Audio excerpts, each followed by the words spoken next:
ইরানি ইস্যুতে এতদিন ছুপুস্তমের ভোল ধরেছিল রাশিয়া, তবে নীরবতা ভেঙে ইরানি বন্ধুর কাঁধে হাত রাখল ভ্লাদিমির পুতিনের দেশ।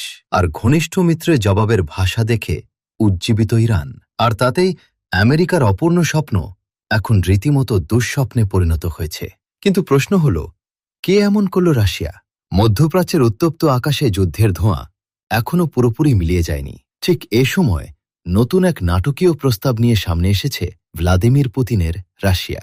পাইলট রেস্কিউর অজুহাতে ইরানের ইউরেনিয়াম খোঁজার মিশনে নেমেছিল আমেরিকান সেনারা, কিন্তু প্রতিরোধের মুখে জীবন নিয়ে পালিয়েছে তারা। কিন্তু আমেরিকা যে দেখা স্বপ্নকে সহজে ভুলতে পারে না, সেটা অনেকেরই জানা। আর এ কারণে এবার ময়দানে উতরে গেল মস্কো। বন্ধু ইরানের সবচেয়ে সংবেদনশীল সম্পদ, সমৃদ্ধ ইউরেনিয়াম নিজেদের ভাণ্ডারে তুলে নেওয়ার প্রস্তাব দিয়েছে ক্রেমলিন। কূটনৈতিক মহলে এটিকে অনেকেই দেখছেন এক ধরনের পারমাণবিক অভিভাবকত্ব প্রতিষ্ঠার চেষ্টা হিসেবে, যেখানে মস্কো নিজেকে সংঘাতের মাঝখানে দাঁড়িয়ে থাকা এক নিয়ন্ত্রক শক্তি হিসেবে তুলে ধরতে চাইছে। ক্রেমলিনের মুখপাত্র দিমিত্রি পেসকভ স্পষ্ট ভাষায় জানিয়েছেন, প্রেসিডেন্ট আগেই যুক্তরাষ্ট্র ও আঞ্চলিক শক্তিগুলোর সঙ্গে আলোচনায় এ প্রস্তাব রেখেছিলেন। প্রস্তাবটি এখনও আলোর মুখ দেখেনি সত্য, কিন্তু নিজেদের অবস্থানে এখনও অটুট রয়েছে মস্কো।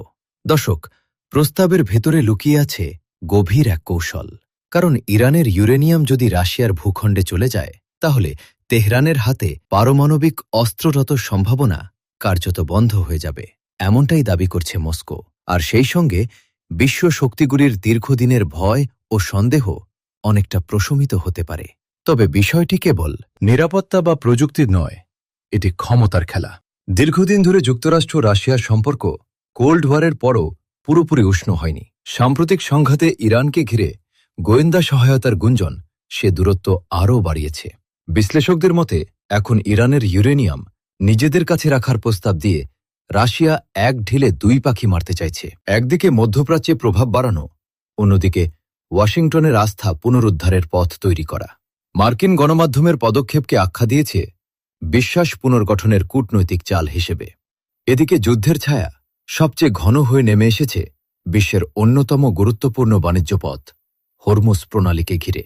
এই সরু জলপথ দিয়ে প্রতিদিন বিশ্বের বিপুল পরিমাণ তেল পরিবহন হয়। সেখানে উত্তেজনা বাড়ার অর্থ হল বিশ্ব অর্থনীতির হৃদস্পন্দন ধীরে ধীরে অনিয়মিত হয়ে পড়া। মার্কিন প্রেসিডেন্ট যখন নৌ অবরোধের হুমকি দেন, তখন জ্বালানি বাজারে আতঙ্ক ছড়িয়ে পড়ে। শিপিং কোম্পানিগুলো রুট বদলাতে শুরু করে, আর বিনিয়োগকারীরা নিরাপদ আশ্রয় খুঁজতে থাকে।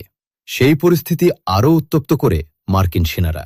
ইতোমধ্যে 10,000 সেনা ও 1 ডজন যুদ্ধজাহাজ নিয়ে ইরান ও উপসাগরীয় অঞ্চলগুলিতে অবস্থান নিয়েছে। এই উত্তেজনার বাস্তব চিত্রে দেখা গেছে ইরানের একমাত্র পারমাণবিক বিদ্যুৎ কেন্দ্র বুশেহরে। সেখানে কাজ করা রাশিয়ার রাষ্ট্রীয় সংস্থা হঠাৎ করেই তাদের অধিকাংশ কর্মী সরিয়ে নিয়েছে। সংস্থানের প্রধান জানিয়েছেন, সম্ভাব্য বিমান হামলার আশঙ্কা এতটাই বেড়েছে যে ঝুঁকি নেওয়ার মতো পরিস্থিতি নেই। মস্কো সতর্ক করে বলেছে, এই কেন্দ্রের আশেপাশে বড় ধরনের হামলা হলে তা 1986 সালের ভয়াবহতাকেও ছাপিয়ে মারাত্মক তেজস্ক্রিয় বিপর্যয়ের রূপ নিতে পারে, যার প্রভাব সীমান্ত পেরিয়ে বহু দেশ পর্যন্ত ছড়িয়ে পড়তে পারে।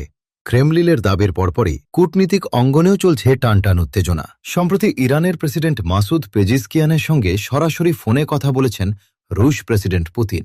সেখানে তিনি মধ্যপ্রাচ্যের শান্তি প্রতিষ্ঠায় মধ্যস্থতার প্রস্তাব দেন, কিন্তু ইসলামাবাদে অনুষ্ঠিত আলোচনায় অগ্রগতি না হয় পরিস্থিতি আরও অনিশ্চিত হয়ে উঠেছে।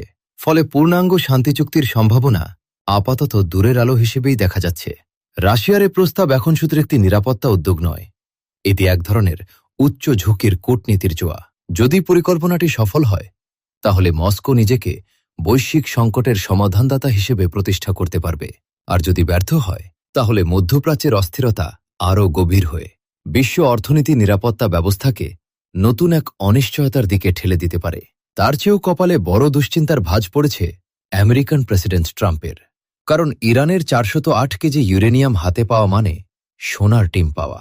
কিন্তু যে ইউরেনিয়ামকে ঘিরে এত কিছু হারালো ইরান, তারপরও বুকে পাথর চেপে শক্তিমান হওয়ার সুবর্ণ সুযোগ হাতছাড়া করবে খামেনি উত্তরসূরিরা।